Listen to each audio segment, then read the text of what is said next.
Okay, I think we're back. Are we back? Are we back? I think we're back. Okay, yes, we are.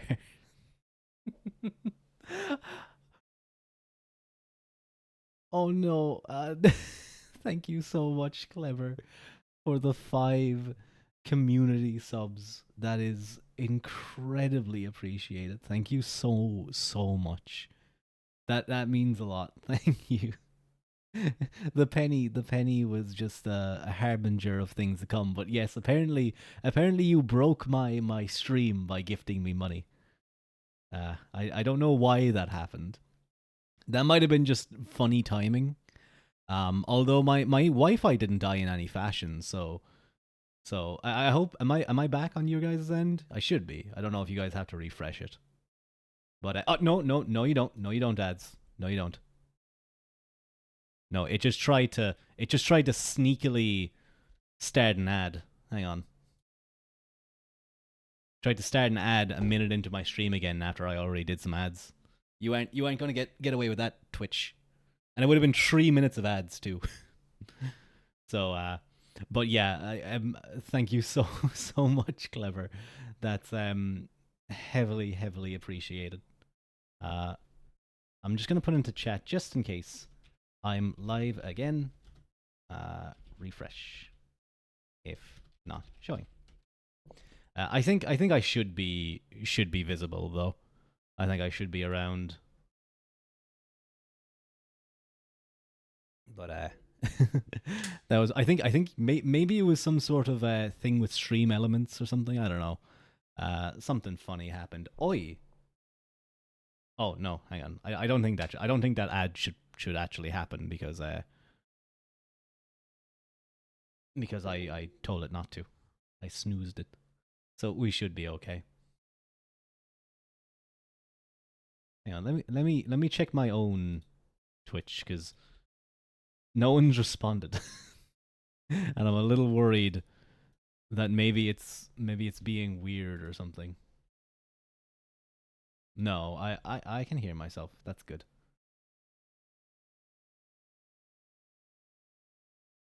Kankuro Augie. Why are you Augieing? Uh oh. That's never a good sign. Or okay. We can hear you by the way. Okay. Okay. I just call it Augie because like that's just how I read the word. Even though I know it's okay. It's okay. Okay. Ratto. I can't roll my oars. Bros, I can't roll my oars. No, it's not happening. Ah, unfortunately not. Oh, by the way, oh my god, my legs have been killing me this day. It was the first day back in the gym doing legs, doing a leg day like squats and stuff. And I wasn't even going that heavy. I think I went up to about, what did I go up to? I went up to about 80 kg. And just did, no, I think I did 90 kg. I did 90 kg. Hello, copyright 53. Welcome in, welcome in. Apologies, we're not in the reading section of the stream yet. We're kind of just chatting. I know I am in ASMR, so you're Batman. Oh my God, bros, we have Batman. We have Batman. Oh wait.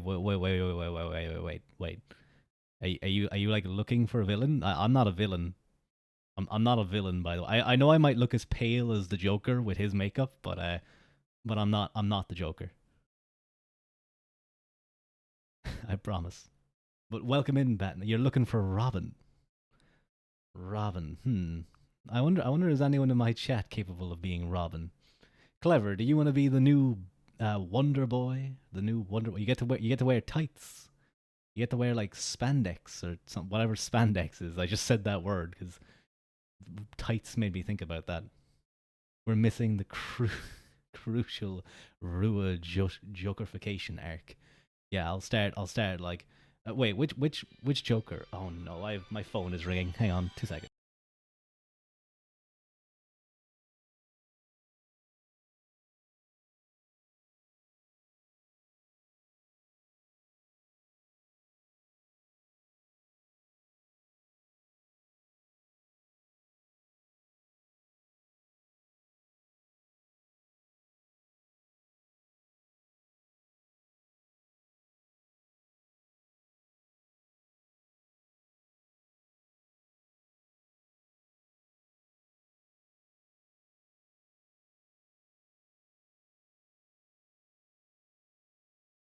Okay, I'm back.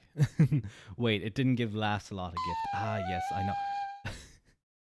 No, clever, clever. Stop giving gifts. If you just give them randomly. No, clever.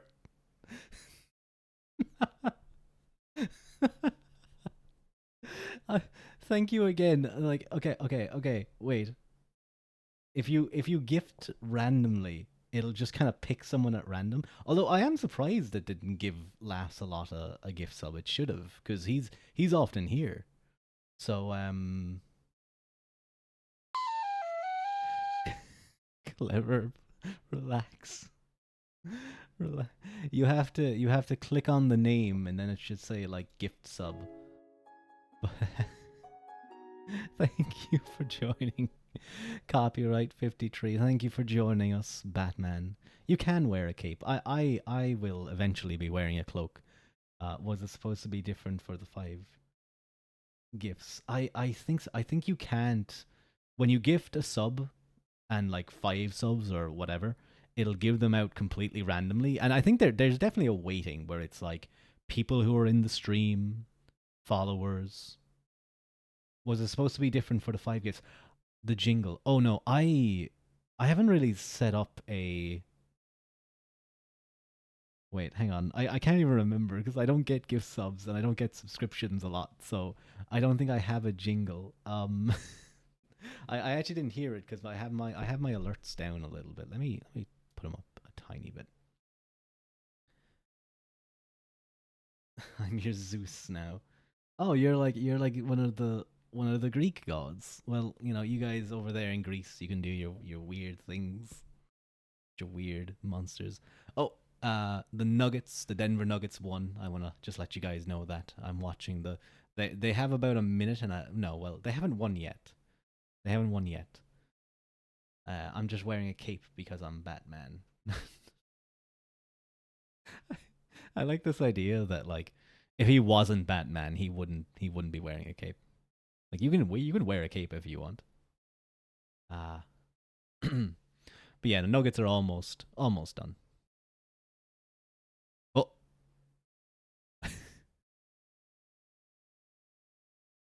um, yeah, only because of Batman. Well, I'm gonna be wearing a cloak in a small while, not a small while, but I have been getting back. I haven't been getting back some cool stuff, some exciting stuff from my mama with my full model. So I'm looking forward to that. And I'm actually gonna probably be getting a few skebs soon. You can be Starfire. Wait, Starfire is one of the Teen Titans, isn't she? Starfire. I'm pretty sure Starfire is the Teen Titan. Yeah, she's the cool, the goofy alien one. I like her. I liked her. I was just making sure because I was like, wait, Batman. Unless it could have been another Starfire, but somehow I feel like I might not suit. I might not suit Starfire. um, I'm a little bit pale to be Starfire. I can be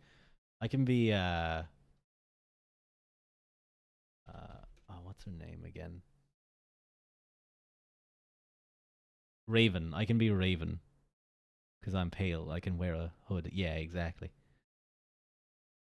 So what's the bully the stream viewer? That that makes me that makes it so that you can time out someone, stop them from chatting for like 15 minutes. I don't even know what I put it at. I think it's 10 mount. Yeah, you put some tape over their mount. You just have to get pink hair and be in the desert in like 20 years. That seems like a bit of a hassle. It's like a bit of a hassle.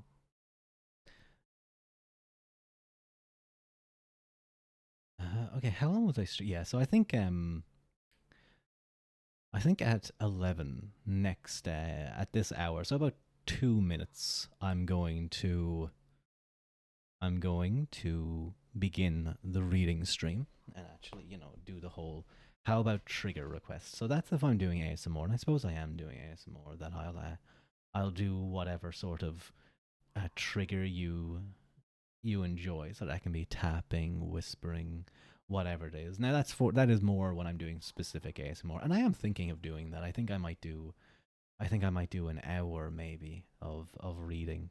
Maybe try and finish off this chapter, and then I'll take like a 2-3 minute break and swap over. I need to come up with some more redeems. I think I need to come up with some more and better redeems. But then if I want to get creative, like Olga Okami or whatever, it suddenly becomes a lot more difficult to do. It's a lot more work to do. I should get on to some people and ask them like writing sounds. Oh, writing sounds. Okay, wait.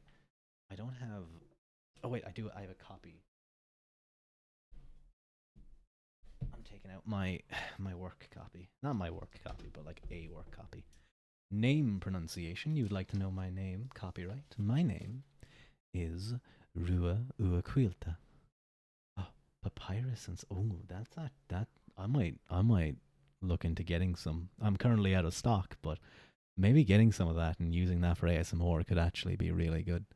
But excuse me, I'm gonna see if you can hear this. I'll try this clever.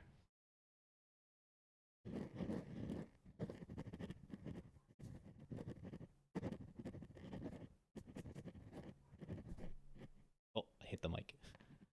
I have to hold it very close to the microphone.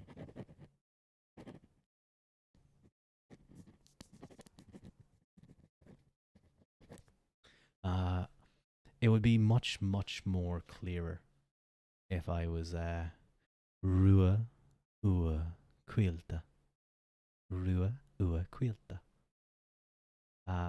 It would be a lot clearer if I was using my if I was using my ASMR mic or if I had like the sound suppression and stuff off. Okay, so the Nuggets did win.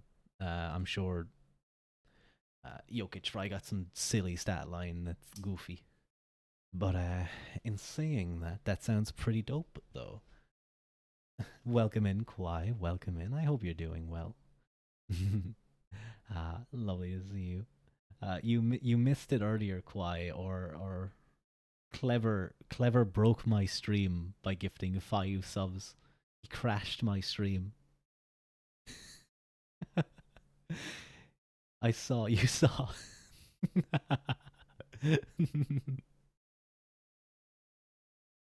It was quite. I've been a lurking. I hope you've been. I hope you've been well, Kwai, lurking away. But you might have seen it so, but Lancelot quite enjoys the emotes. My pronunciation is Batman. Now, copyright 53.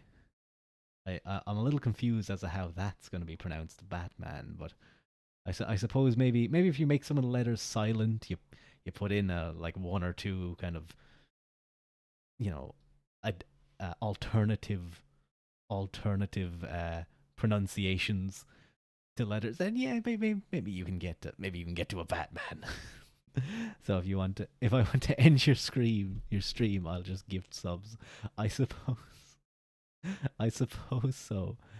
Sadly, I fucked up and Lancelot didn't get a first, like us. Oh no, wait, hang on. Does Lancelot not have a?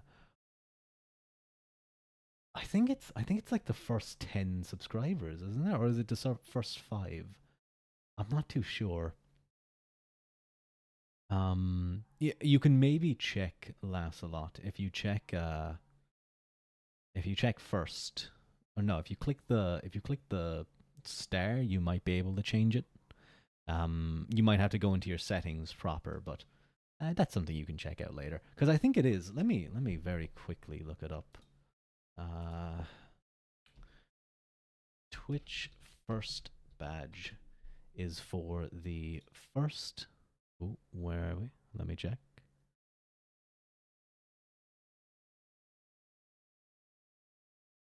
The first 10 prime or paid subscribers of affiliate, and the first 25 are partners.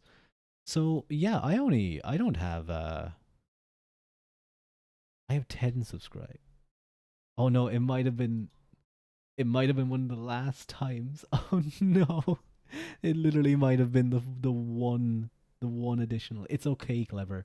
It's okay for one clever. It's highly appreciated. It's actually really really appreciated, of course. Um, but yeah, it's maybe he got first. Who knows? But you know what I just have to do. You know what I just have to do. What does VIP do? I actually don't know. Does VIP do anything? How do I make someone VIP? I think it just like highlights them as an important person. No, I don't want to mod him. Oh god. Absolutely not. He is important. I will figure out, but is he very important though? That's the question. Is he very important? I'll have to see. I'll have to figure it out. He is a sir after all. Mhm. Mhm. I will. I think I'll I'll figure it out. I am very important. Of course you are. Copyright. Of course you are Batman. Oh wait. Wait, I think I get it now. I get it. I get how your name is pronounced Batman. It's because your name's copyrighted.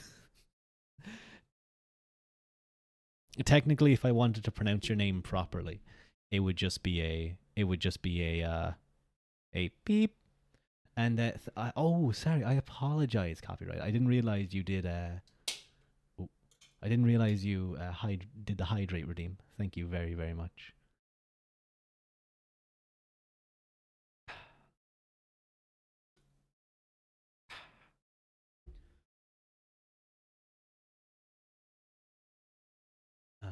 But I think attempted to use the bully redeem.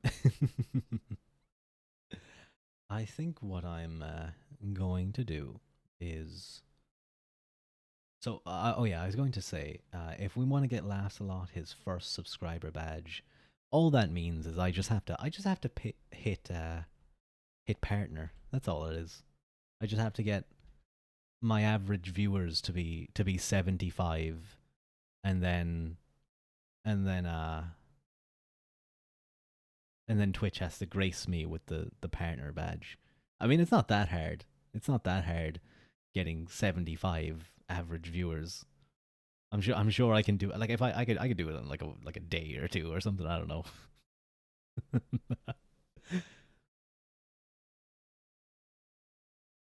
Are you from America? No, I am not. I'm Irish.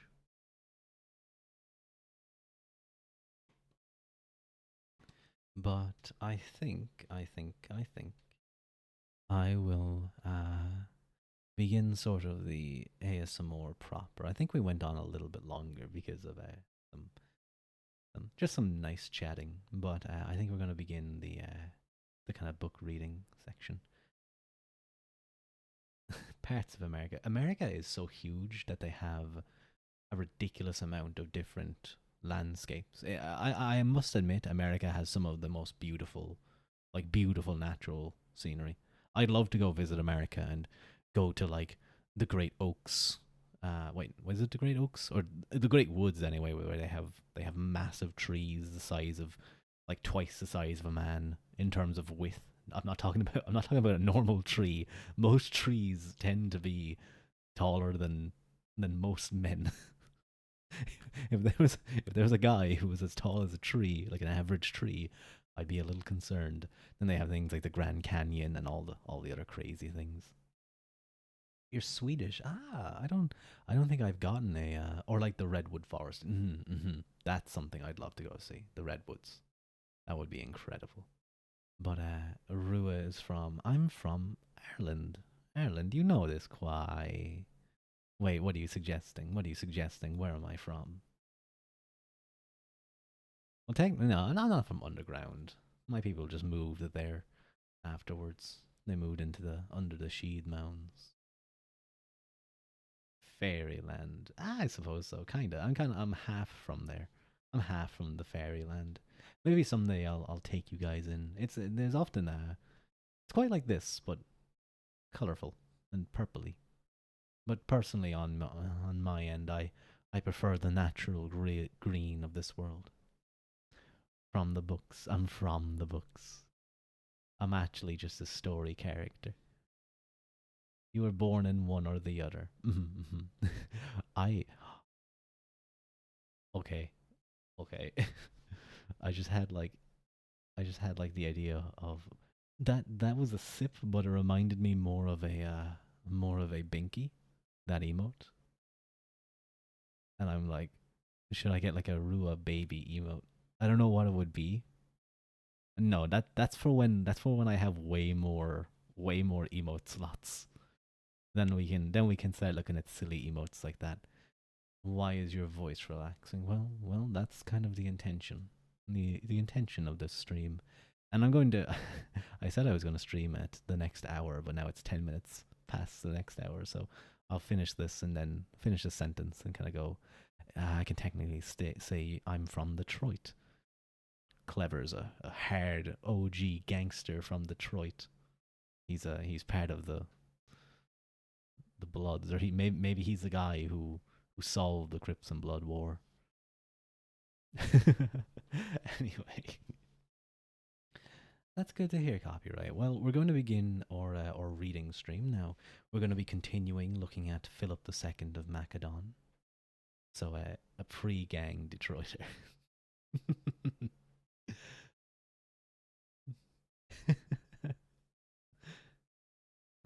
Philip of Macedon, greater than Alexander, Richard A. Gabriel. By Richard A. Gabriel. Voice is relaxing, just don't make him wheeze laugh. If you want a good example of me wheeze laughing, I took a clip of I took a clip of my reaction to Son Albionis holding up Rura's feet in my last Battle Brothers stream. You pre-gang Swedish. Anyway, we'll get into the reading. Women, wives, and politics. Of all the ancient Greek accounts concerning Philip, none are more distorted and propagandistic than those dealing with his wives. These accounts have accused Philip's wives yeah, of being common prostitutes, practitioners of incest, murderers of their husbands, adulteresses, and conspirators in assassination plots, and of having roasted babies alive. And these outrages were all attributed remarkably to only one of Philip's wives, Olympias. While Philip's Greek enemies often wrote these tales for political purposes, undoubtedly they were widely believed in Greece at the time and were repeated as accurate in the accounts of later Roman and other historians. The disrepute in which the Greeks held Philip's wives was noted in their cultural prejudice that the Macedonian kings' polygamy practiced since ancient times was little more than promiscuity, and that their wives were but royal prostitutes. The nature and purpose of marriage in antiquity, in general and in Macedonia, or Macedonia in particular, were not for the amorous or sexual satisfaction of the bride and groom. Its primary purpose was procreation, especially so in royal family, where producing an heir of succession was of paramount importance. Beyond this necessity, Philip married for political reasons, that is, as a means of forging alliances and guaranteeing treaties. Philip's father, Amintius, or Amintus the Third, had married Philip's mother, a princess of the royal house of Lycitus, to forge an alliance with his father against the Illyrians. It was no accident that Philip's first wife was a princess of the royal house of Elymiotis, a marriage Perdiccas arranged for him to secure a similar alliance against the Illyrians. Is the clip on Discord? Quite. I promise I will I will like do up my stream and it will have actual commands that people want to use. I'm so bad at knowing what things I need to have. Is the clip on Discord? It is not. It should be on my profile, but you probably can't see it. I'll download it later and post it to to the Discord, and I might post it elsewhere because it is kind of funny. I do lose it.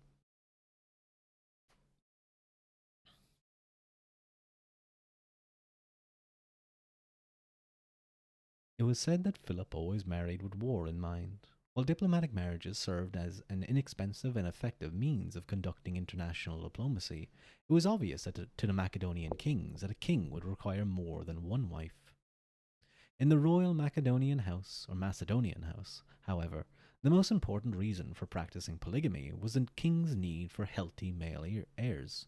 The ancient world was a lethal place, and having enough children to ensure that at least one male survived to occupy the throne was the surest way to increase the odds that a king could pass on his realm to his son.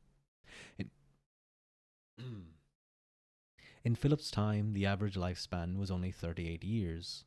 Of 100 children born, half died before the age of 5. Of the 50 survivors, 27 died before age 25, 9 died by age 35, and only 6 lived to age 50. Beyond that, only 3 of the original 100 children lived to see the age of 60. Under those circumstances, polygamy was almost a statistical necessity if Macedonian king was to have a realistic chance of producing a surviving heir. Polygamy also permitted a king to marry younger women of childbearing age throughout his lifetime. The king increased his chances further by taking concubines and occasional lovers. Philip, an unrepentant womanizer, no doubt liked this custom. But unlike with the pharaohs who designated one of their wives as chief wife, thus signifying that her son would be the likely heir, Macedonian royal wives enjoyed no such status. All of the king's children, whether by his wives or his lovers, were regarded as legitimate heirs, but only children born of royal wives were officially recorded. Justin tells us that Philip had many sons, all recognized by royal tradition. All the king's sons had an equal claim on the throne until the king himself designated an heir from among them, and then the assembly had to approve that selection. The assembly usually approved the king's choice of the oldest male heir, but there was no fixed rule to this effect. In a number of instances in Macedonian history, the assembly chose another heir. Philip himself was chosen in this manner and replaced the 5-year-old Amyntas IV, who had succeeded his father and Philip's brother Perdiccas III after he was killed in battle. I can remind you to do the needful on Twitch. Yeah, you kind of are. You're kind of like helping me improve. What would it be called? The overall production value of my stream, from both emotes and like really basic things that I really should have done. But it's okay. Slow and steady wins the race. It's totally not. I'm taking it slow and steady. It's totally not that I'm just like forgetful. Philip had at least 7, most likely 8, wives, all acquired as a consequence of a state policy that required assurances of alliances or treaties. Besides Philip's first diplomatic marriage, before he was king in 358 BCE, Philip married Audata, the daughter or grandfather of Bardillus of Illyria, whom he had defeated in battle, to guarantee an alliance and a peace treaty. Audata died in childbirth, leaving Philip with a daughter, Cynaine. In the same year he married Philina of Larissa, Thessaly, to secure his southern border and balance the threat from Pharaoh by establishing an alliance with Larissa and the Thessalian League. The marriage produced Philip's first son, Arrhidaeus, who turned out to be a dim-witted and unfit to rule. I don't know if the book will say this, but actually that individual, Arrhidaeus, is, I believe, one of the only children of Philip who eventually survived, who Philip allowed to live. For one reason, he was, I think he had a good relationship with him, and for the other, or not Philip, sorry, not Philip, Alexander. I don't know if I said Alexander there. That Alexander allowed to live, because Alexander killed off most of his half brothers, because, well, they're rivals to the throne. So it's a weird, weird thing. But I imagine there was no real love between them growing up. It was probably, well, if anything, I wouldn't be surprised if many of them tried to kill each other in little ways, or at least injure them. But I can't remember. Does Aridaeus? I believe. Let me do something very quickly because I need to check.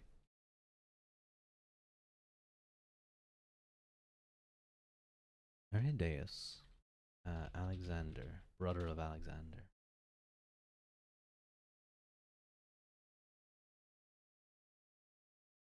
Yeah, Aridaeus. I just wanted to make sure that I had the right person.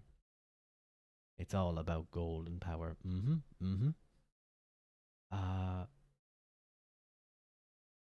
Aridaeus is interesting in the fact that he essentially became a puppet. Um, but yeah, he was. Alexander was. I remember actually. Yeah, Alexander did like Aridaeus or Aridaeus. He often took him on campaigns, and this he was dim, as the book said. But he tried his best. It was kind of protecting him, but he also wanted to make sure that he kept an eye on the few things that were threats to him. Now, Philip, after the death of Alexander, ends up becoming essentially a pawn among the warring successors. He becomes king of Alexander's empire. I sneezed out of chat.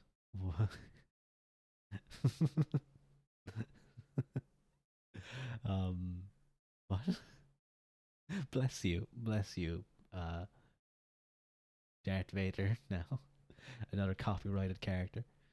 Um, but he ends up becoming a political pawn to be used because at the time of Alexander's death, he was the only one left to claim the throne, but there was an unborn child in Alexander's Persian wife.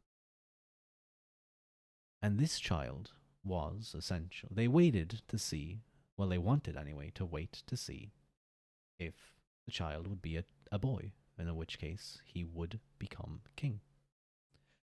But it was too rocky at that time, and at this time already the successors were beginning to consider how best to position themselves to take over the empire.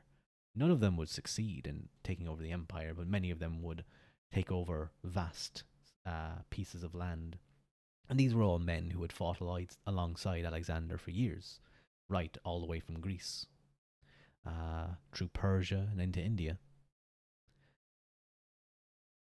Aridaeus eventually is, I believe, was Aridaeus supported by Olympias?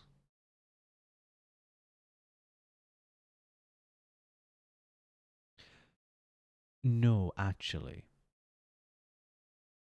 I believe she was against him. So he ended up kind of being in Macedon. The child, who was a boy of Alexander, was also used as a pawn. Um, he was used for, they made betrothals and marriages with this child, trying to get alliances and such. Being whoever held the boy king was basically able to claim some sort of right to be the regent of the empire. But at this point, it wasn't even an empire. It was a already kind of set different kingdoms, but they were all kind of under the pretense of that there were certain things that they had to follow.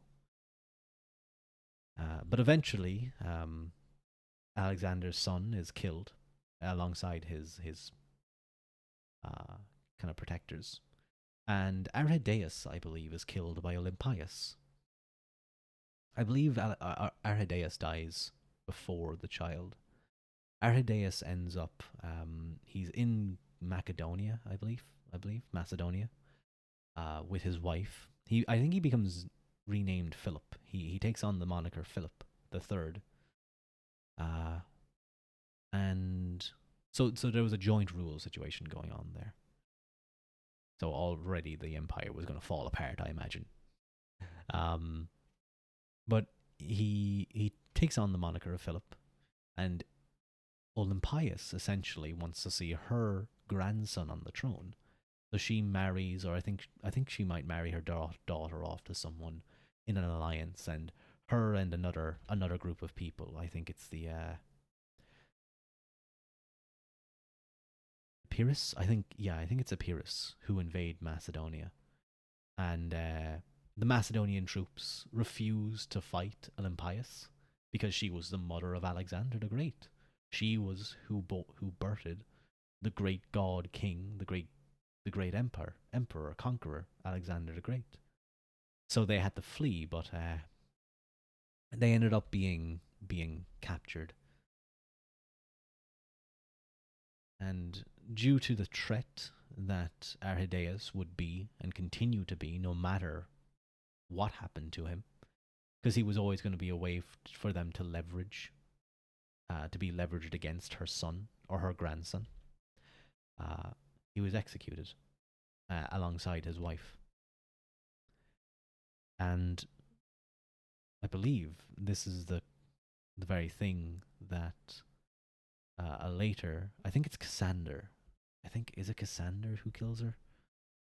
I can't remember exactly, but one of the successors captures Olympias later, and she is also executed as punishment for her crime. Now this was quite a big thing, but Olympias kind of started it. She was the one who killed the king. But maybe after we read this book, we could look at reading Arrian's campaigns of Alexander, and then we could read a book despoiling or dividing the empire, or it's something like that anyway. Dividing the spoils, I think it is. Yeah, that's it. It's all about a book about the successors, and I recently read it a couple of months ago and really enjoyed it. So we could do like a whole kind of series of this time period. Sorry, that was quite a long segue, but I think it's just interesting seeing where this character comes in and the role he eventually plays. In 357 BCE, Philip married the famous Olympias, daughter of the king of the Milesians, to shore up his northeastern border. Olympias was the mother of Alexander the Great. In 353 BCE or BC, Philip married Niceopolis of Pherae, a niece of Jason of Pherae, to strengthen his control over Thessaly. They had a daughter whom Philip named Thessalonis, Victory in Thessaly, to commemorate his great victory at the Battle of the Crocus Field. Philip did not take another wife until 339 BC when he married Meda, the daughter of Kotalas, king of the Getae, a kingdom on the Danubian plain, to seal an alliance. And they end up becoming a massive hassle for one of the successor kingdoms. I believe it's them. It's whoever had control of Thrace, which is essentially Constantinople as it was known at the time, but you guys would know it as Istanbul and kind of the surrounding regions there. The Getae continuously revolt and cause problems for the successor there, and it makes things awkward for him to be able to support his alliances with other successors as there's this kind of weird balance of power. Where were we? At about the same time, Philip may have married the daughter of the Scythian king, Atheus, who had offered Philip his kingdom if he would come to his aid in a local war. After a falling out, Philip killed Atheus in battle. Marrying Atheus's daughter, however, made Philip ruler of Atheus's kingdom. In 337 BC, Philip married his final wife, Cleopatra, the ward of a powerful Macedonian baron named Attalus. She was Philip's second Macedonian wife. Outside his marriages, Philip continued his rampant womanizing, and there is no estimating how many children he may have fathered. Man, it's good to be the king. In 340 BC, Philip had clearly made Alexander his heir. When Alexander was only 16 years old, Philip appointed him regent while Philip was away besieging Perinthus, modern Ergli, and Byzantium, and gave him authority to use force against the country's enemies. While regent, Alexander led an army against the Medians, a tribe on the upper Strymon River that had dared to revolt. He crushed the revolt ruthlessly and founded a city, which he named after himself. So he starts the whole naming a city after himself. Alexander created like 40 Alexandrias. You could be a little bit more creative. He had like Alexandria on the Hispus, Alexandria on the Isthmus. It was silly. He crushed the revolt. In 338 BC, Philip gave Alexander command of the cavalry at the Battle of Cheronie. To the day of Philip's death, no evidence exists that Philip ever changed his mind about Alexander as his prospective heir. When Philip married Cleopatra, the contemporary anti-Macedonian Greeks claimed Philip was taken by his own lust and intended to produce a new heir to replace Alexander. There simply is no evidence to support this charge, however. Philip had good reasons to want to leave behind another heir before he left on his Persian campaigns. 40 children, or did I hear wrong? Yes, you did hear wrong. Although I wouldn't be surprised if the king of Macedonia, with multiple wives and an apparent womanizer and concubines, had more than 40 children. I'm not gonna lie. But I imagine only those that were the royal wives would have been given any sort of support. And never mind all those that he probably had on campaign, for instance, an unfortunate fact of war at that period.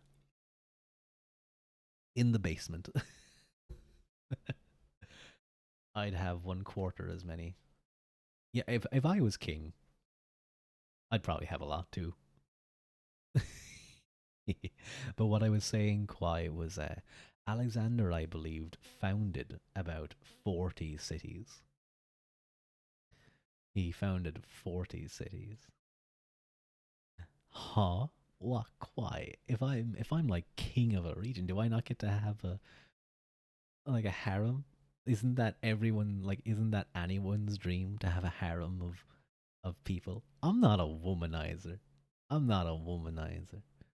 Yeah, I'll have like my wife, and then I'll have the harem. No, no, no. In reality, I am very much someone who you want 40 kids.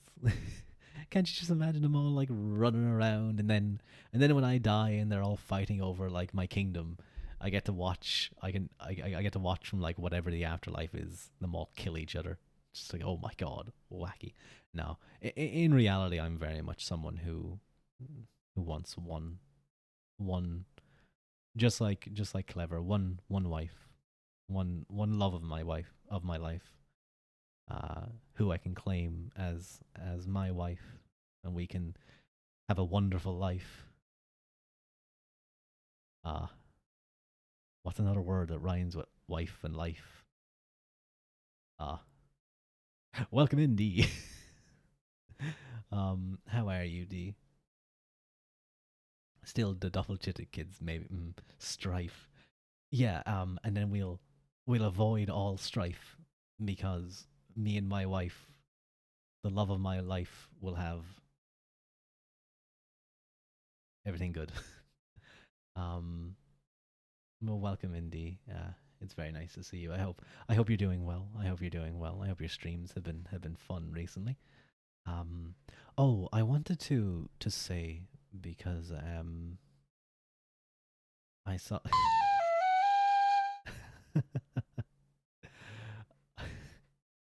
Clever. Relax. Oh my god.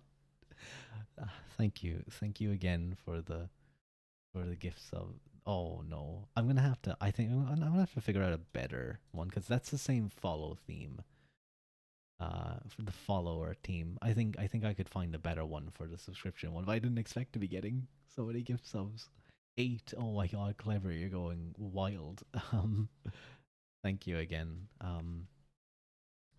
But what was I gonna say? Oh yes.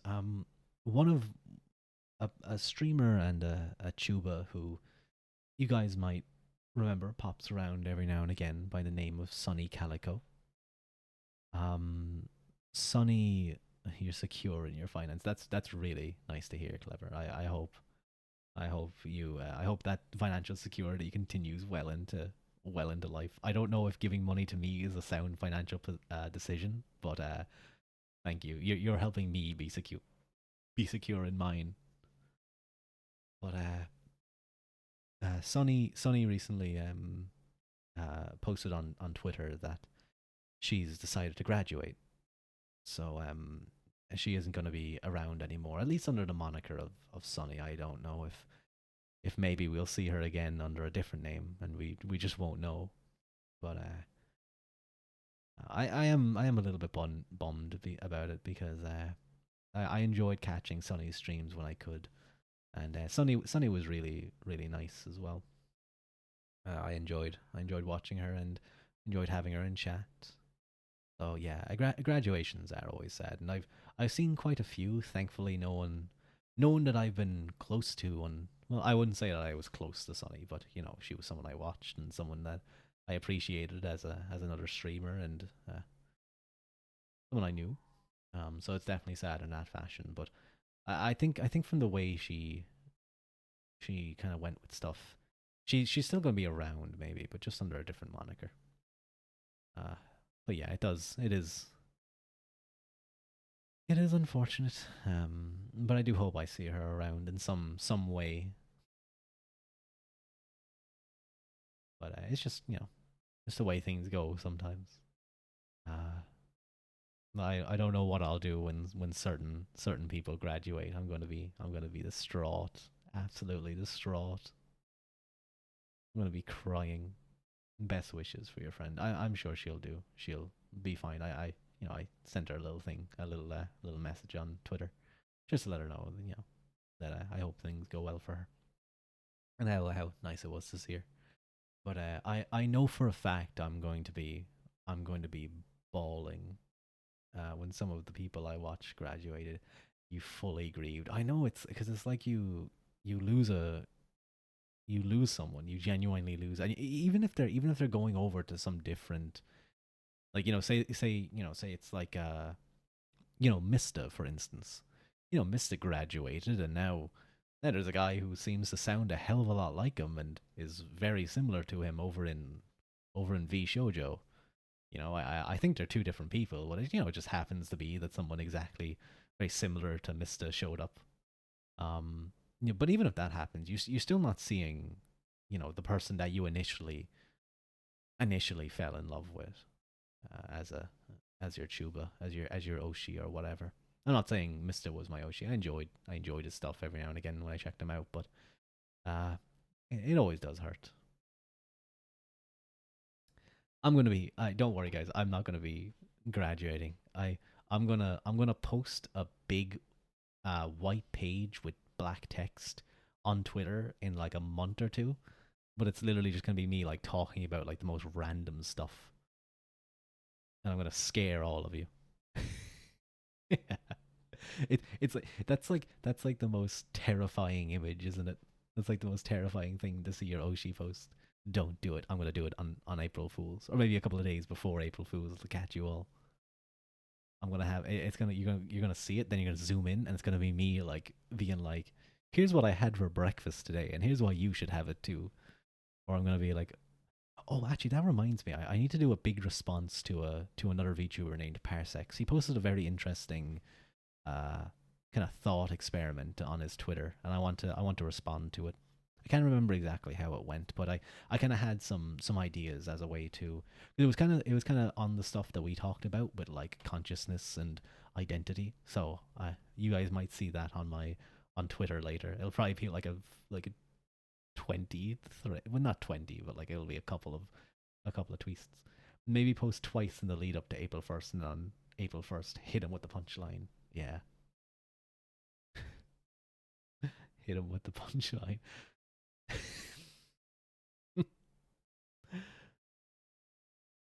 Feeling really burnt out, guys.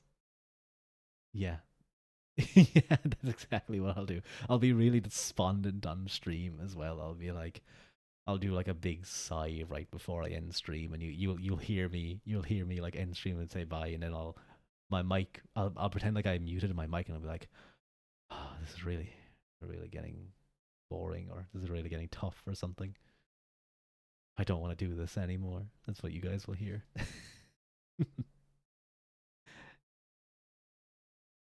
And then you'll see it on April Fools. It'll be a big blank text, a big bunch, a wall of text, and then you'll see at the bottom it'll be like, "I'm never leaving. I'm never leaving. I'm going to be streaming into like my 80s."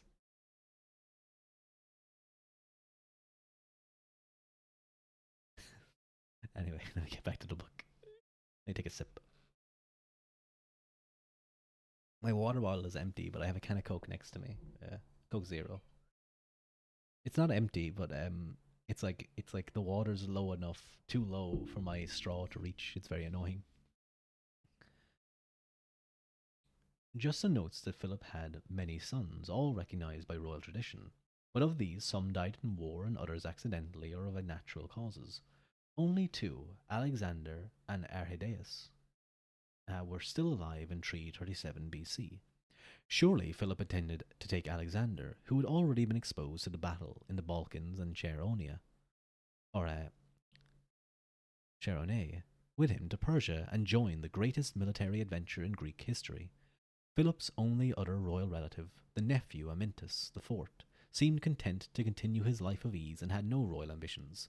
Philip did not therefore marry Cleopatra out of lust, as his Greek enemies charged, but for sound reasons of state.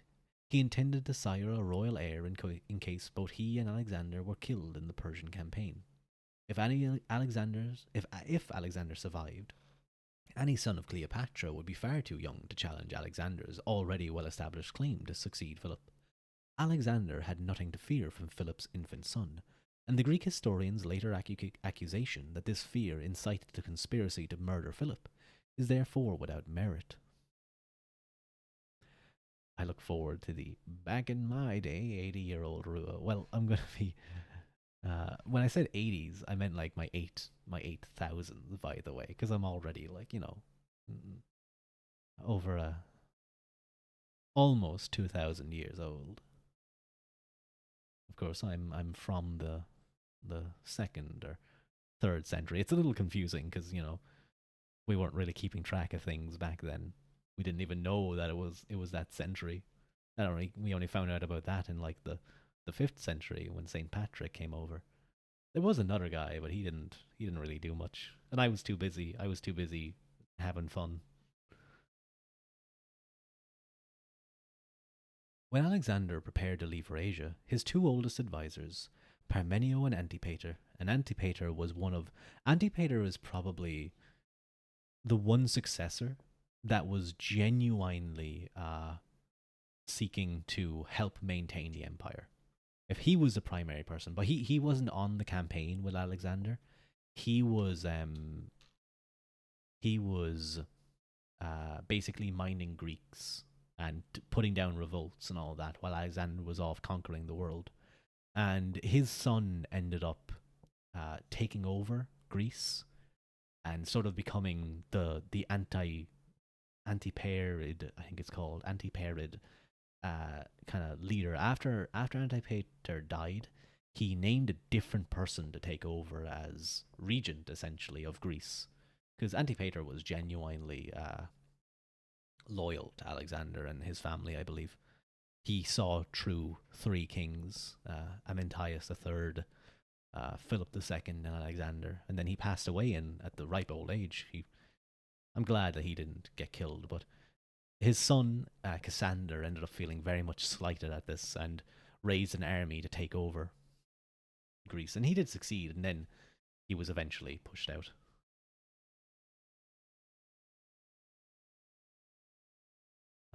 Where were we? Oh, wait, was he? I can't remember exactly. I'll have to double check that. Ooh. Uh, uh, oh, yeah. His two oldest advisors, Parmenio and Antipater, urged him to marry and produce an heir before going off on campaign. Alexander ignored the advice, putting the throne at risk should he be killed in battle.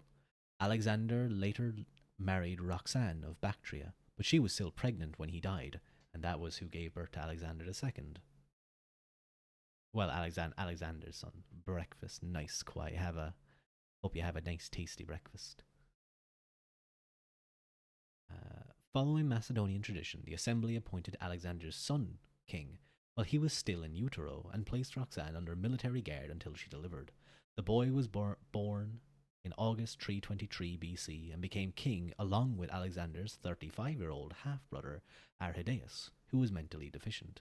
Both Arrhidaeus and Alexander's sons became pawns in the ensuing dynastic struggle that saw both of them married and brought the Temenid dynasty to an end after more than 500 years.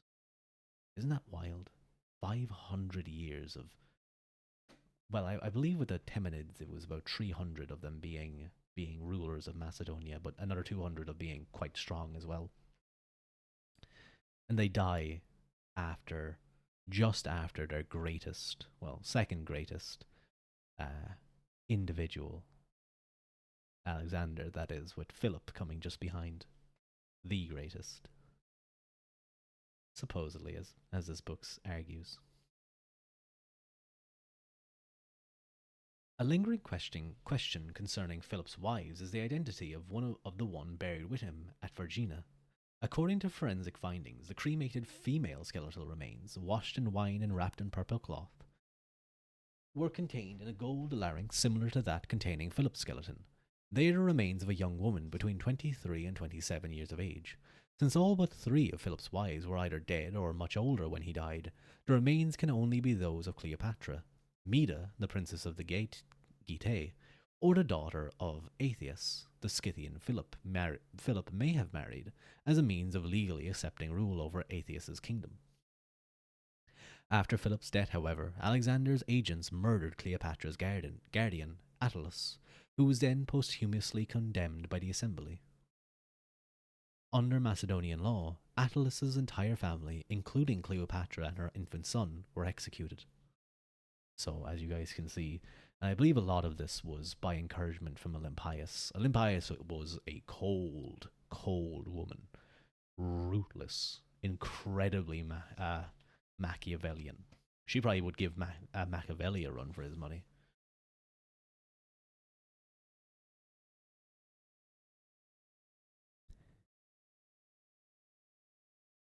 So this would exclude her as having occupied Philip's tomb.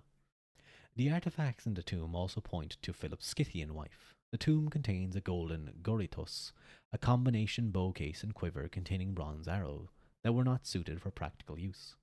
It may have been a symbol of Scythian royalty. Scythians were famous for their Scythian cavalry, horse archers essentially. The bow and arrow was a basic Scythian weapon, and similar goritos appeared on coins King Aetius made. Atheist here being Atheas. Another goritos, the one of silver, was found in a royal Scythian burial at Kuban, and seems to have been made from the same mould as the one found at Philip's tomb. The evidence points to Atheus's daughter as the wife buried with Philip. But what stroke of misfortune caused a young woman to die when Philip was murdered, so that she could be buried with him? In all probability, the girl did not die of natural causes, but committed suicide. Both the Getae and Scythians practiced suti. When a king died, his wife was required to take her own life so that she could be buried with him.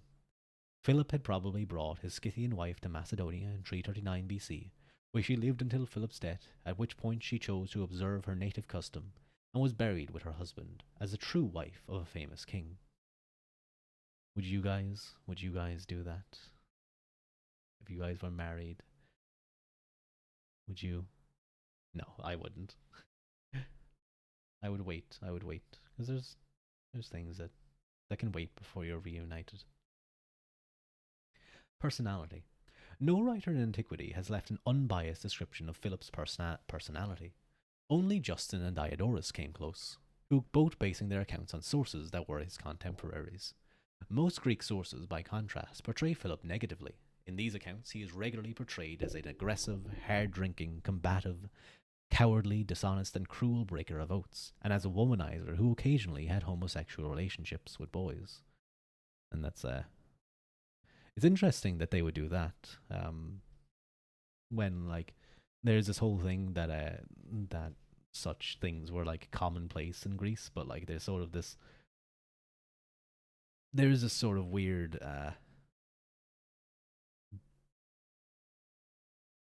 various views on whether it was accepted or whether certain things were allowed and certain things weren't. Was it passive and active, some things like that. But it would still typically, I think that's probably too much of a topic to go into, and I'm not too well versed on the topic of homosexuality in Greece to be able to talk confidently in it. As a reflection of their general view that Macedonians, and no less their kings, were barbarians, the Greek accounts of Philip's character are hardly credible. That said, it would be foolish to deny that Philip was an aggressive, hard drinking womanizer. The Greek statesman Aeschines reported to the Athenian assembly after conducting diplomatic negotiations with Philip and Pella in 346 BC, described a far different man. Thoroughly Greek, or say, quote, thoroughly Greek, an outstanding good speaker, and a very great admirer of Athens. Ctesiphon and another Greek diplomat were equally impressed, saying that, quote, he had never in all his life seen so sweet and charming a man as Philip. He went on to comment on his powers of memory and ability as a speaker. Demosthenes, a Greek diplomat, representative and Philip's greatest political enemy, criticized Philip for inviting to his court, quote, players of mimes and composers of scurrilous songs. Athenaeus says that Philip commissioned a book of jokes for the court. In truth, Philip had a love of drama and theatre and sponsored dramatic contests in his court. He also had a strong interest in history, poetry, and philosophy, and some of the era's most noted intellectuals spent time in residence at Philip's court. Plato's nephew, Speusippus, who ran the academy after Plato's death, resided for a time in Pella. And Aristotle, a boyhood friend of Philip's, became Alexander's tutor at Philip's request. Philip was hardly the barbarian that the Greeks portrayed him to be. Their prejudices left them to underestimate him and put them at great disadvantage in their dealings with him. 2 minutes, I'm going to open up my window because it's quite warm in here. And by that I mean, I don't know. I'm gonna ask like the wind gods to start up and cool me down on this river. we gotta keep the immersion.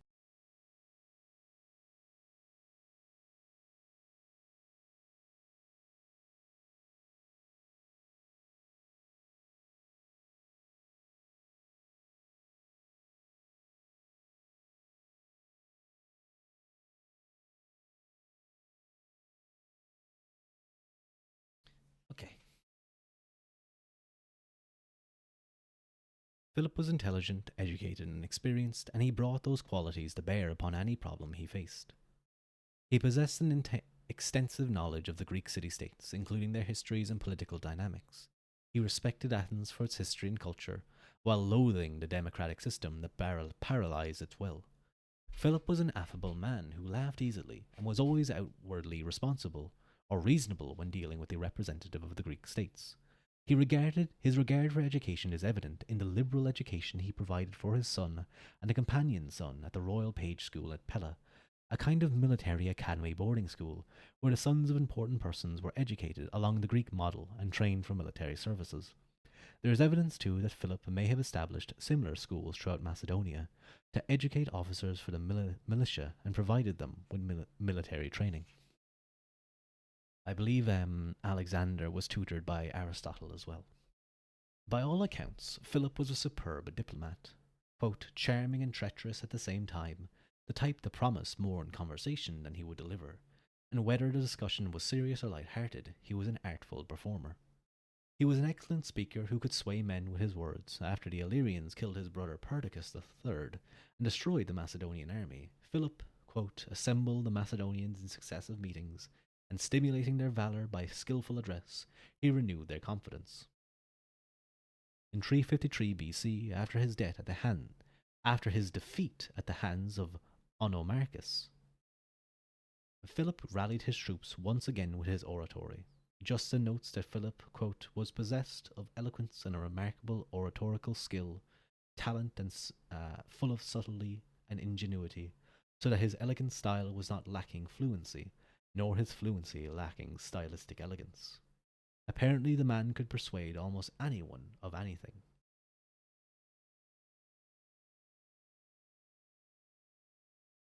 Uh, these page schools were among the first of their kind, as far as we know.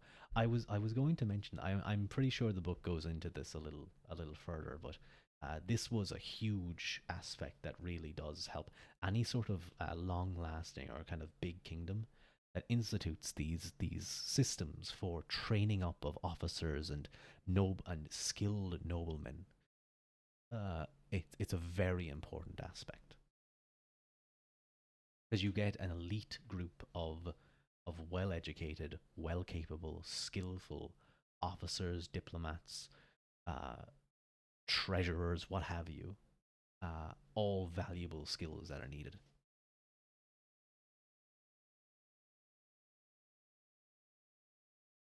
And also, it's interesting that Philip is so capable as a speaker, and as we know, Alexander was also a fantastic speaker. Part of Philip's persuasiveness was his ability to conceal his true intentions and feelings, even from diplomats skilled in the art of discerning their adversaries' motives. As Justin Wright wrote, quote, Philip had greater shrewdness than Alexander and was restrained in his language and discourse. He could hide and sometimes even suppress his anger. A realist, Philip understood that the only Macedonian state's interests were the ultimate basis of diplomatic agreement, that the king's personal qualities, whatever they may appear to one's adversaries at the moment, were but a means to the end, or of no consequence at all. So, quote, Philip cultivated friendships with a view towards expediency rather than genuine feelings. His usual practice was to feign warm feelings when he hated someone, and to sow discord between parties that were in agreement, and then to try to win the favour of both. Unquote. Philip maintained that diplomacy was rooted in self interest, that every man had his price. In this belief he was rarely disappointed. To confuse personal friendship or personality with national interests is a great mistake that political leaders still make, but Philip never did. According to Justin, quote, his compassion and his duplicity were qualities he prized equally, and no means of gaining a victory would be considered dishonourable. Justin also said that Philip preferred to be loved while his son, Alexander, preferred to be feared. This desire led Philip to pursue victory by diplomacy over victory by war. Diplomatic agreements preserve at least the illusion of the vanquished party's voluntary acceptance of the victor's values and even the rectitude of his cause. Philip's extraordinary diplomatic skill is evident in that he achieved his most important victories in Greece by diplomatic means and not by force of arms.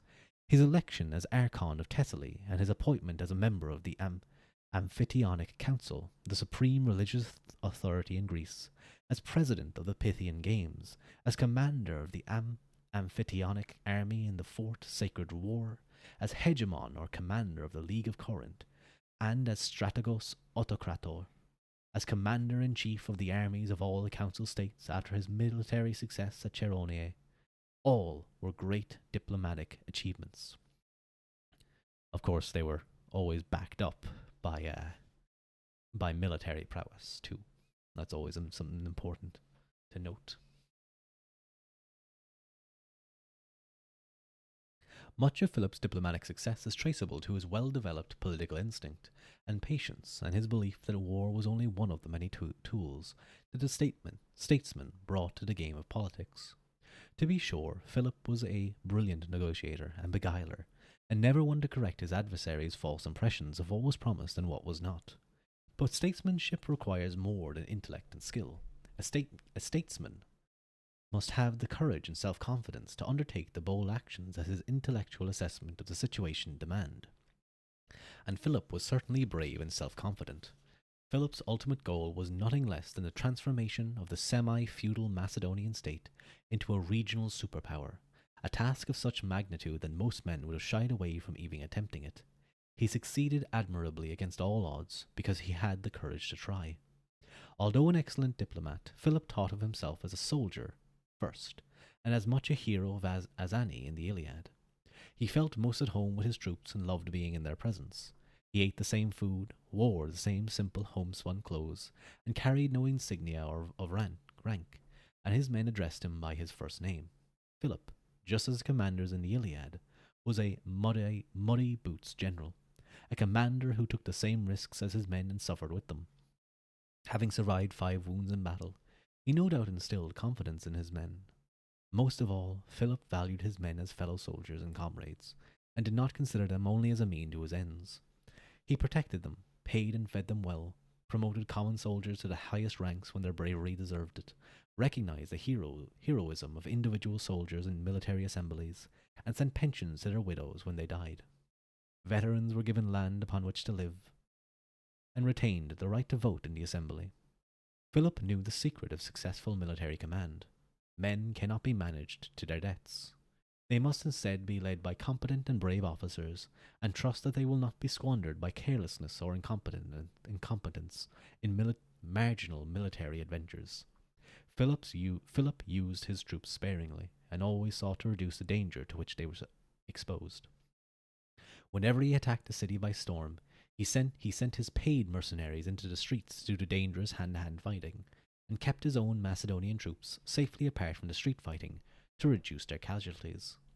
And that's very smart, because not only are you dealing with mercenaries who tend to be disloyal and very easy to change sides, very quick to change sides if the winds of war is not blowing in their favor. But you save your own men, your own loyal men, and you weaken this potential fifth column.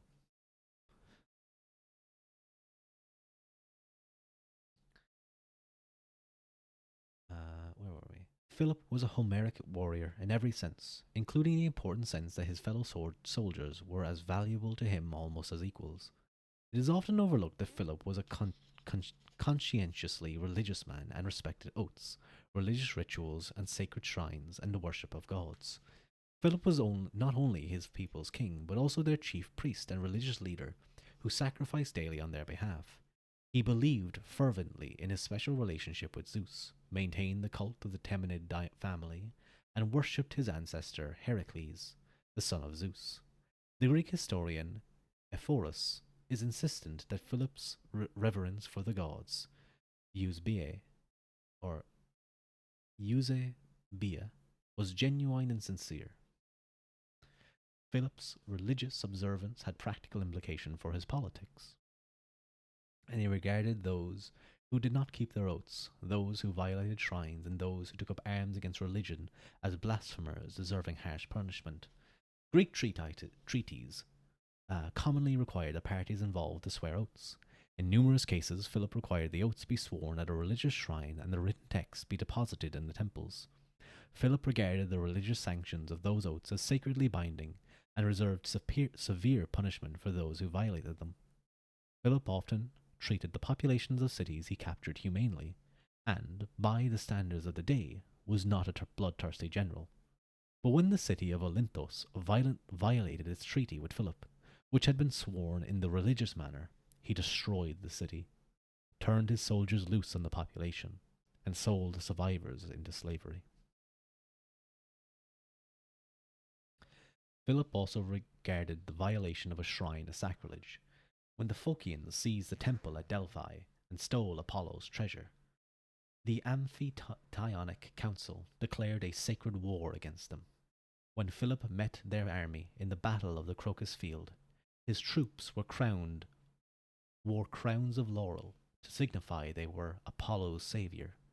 After the battle, he ordered 3,000 of the captured enemy troops drowned and denied burial, the traditional Greek punishment for sacrilege, and their contaminated weapons were broken and thrown over the Phadriadae cliffs at Delphi. When Philip was elected leader of the Amphictyonic Council at the war's end, the council drafted rules regulating the proper treatment of all religious shrines in Greece, and, quote, everything else pertaining to religious practice, to common peace, and to concord among the Greeks. In Philip's mind, reverence for the gods mattered a great deal and affected the way one conducted himself. This said, His adversaries were gravely mistaken if they thought they could manipulate Philip's personal devotion to influence his stronger imperatives of statecraft and national defensive policy that were deeply rooted in Macedonia's strategic interests. Philip is excuse me. Perhaps it was Philip's well-known respect for the gods that led his enemies to accuse him of wanting to become a god himself. This is something that Alexander would do. It's kind of funny, the various, or the change between father and son. As proof, Greek sources point to the statue Philip made of himself that was carried behind the statues of the 12 Olympic gods at his daughter's wedding, and to the Philpion, a building he had commissioned for the Olympic gods, or games, at 336 BC that housed a statue of himself. However, the charge that Philip sought divinity is likely false on several grounds, and probably resulted from writers attributing to Philip a similar practice of the later Hellenistic and Roman periods, when followers made sacrifices to the statues of great men and declared themselves divine. Very much Alexander and the later successor states and successor kingdoms would completely take this on. The kings being seen as gods, both in their day of living and afterwards, and cults around them, sprung up everywhere. Philip knew perfectly well that the Greeks considered worshipping a living man as a god as a terrible blasphemy. To do so would have alienated most Greeks when he needed just their help to invade Persia. Moreover, Diodorus describes Philip's statue as an eikon, a statue without any religious significance. There were hundreds of similar ones of famous men throughout Greece. If it had been a cult statue before which worshippers would render sacrifices, perhaps Diodorus would have called it an agama. Philip's statues were meant to only to show that he was the most powerful man in Greece. Philip was too smart and practical to indulge in religious vanity precisely at a time when religion could be put to such practical political uses. Together, Philip's character and training were well suited to the means and ends of the task he set for himself. Military historian J.F.C. Fuller describes Philip as a man of outstanding character, practical, long-sighted, and unscrupulous. He was a master diplomatist, an astute opportunist to whom success justified everything. He was recklessly brave, yet, unlike so many brave generals, he would at once set force aside should he consider that bribery or liberality or feigned friendship was likely to secure his end. He possessed in marked degree the gift of divining what was in his enemy's mind, and when beaten in the field would accept defeat and prepare for victory. Throughout his life he never lost sight of his aim, to bring the whole of Greece under his dominion. As Hogarth writes of him, fraud before force, but force at the least was his principle of empire. Welcome in Newsevine. Soy gay. Huh? I'm confused. I don't know if maybe that's some language thing, but thank you for joining. Let me check something real quick.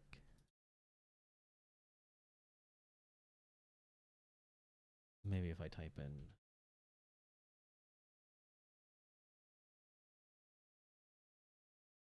if that's Spanish, then that would mean that's Spanish for I'm gay.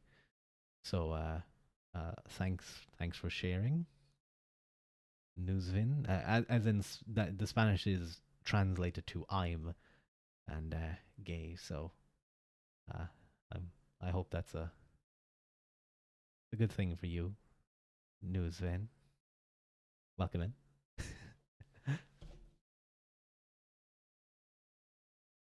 It doesn't seem to be translated to you are, so I don't think you're calling me that.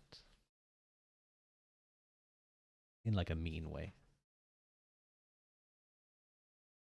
These chapters are so long, oh my god.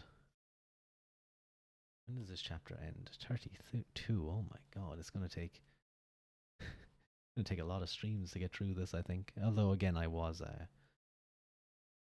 hostage in Thebes. Let's see if I can how long does this kind of section go on for? 28. And it would only be how long have I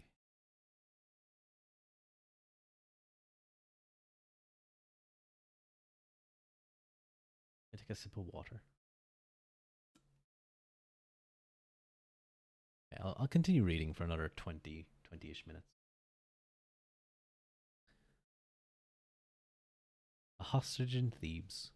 There is no doubt that the material environment in his youth strongly influenced Philip throughout his life. To the end, he remained a tough and courageous soldier and general who preferred the company of his men. Or actually,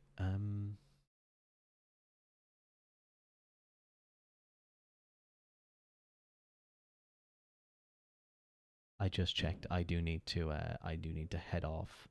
So I think what I'll do is I'll finish up the stream here, and we can continue our reading another time. I'm gonna go raid into someone who's doing ASMR probably. Where are we? I go Twitch or counter. Excuse me a minute.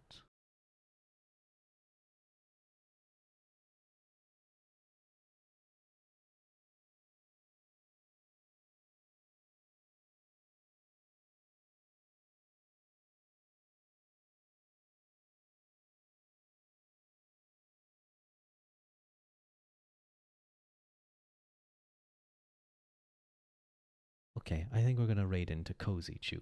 She's live doing ASMR. Wait, what's she doing as ASMR?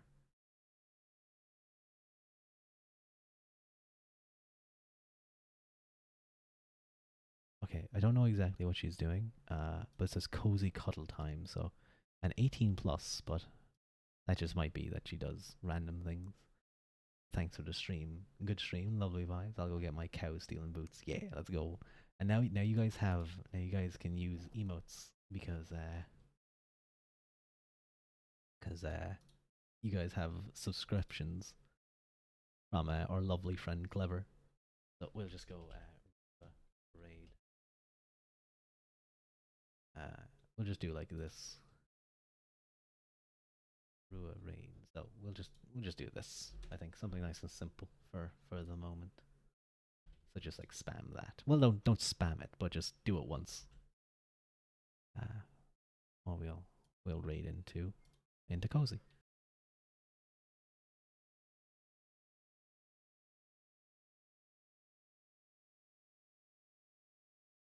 Thank you all for joining. I'll try and stream over the weekend, over the week, when I can.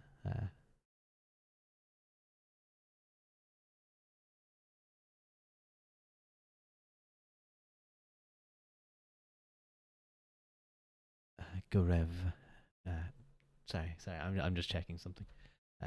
Gorev Mila Margot and Slongafoil.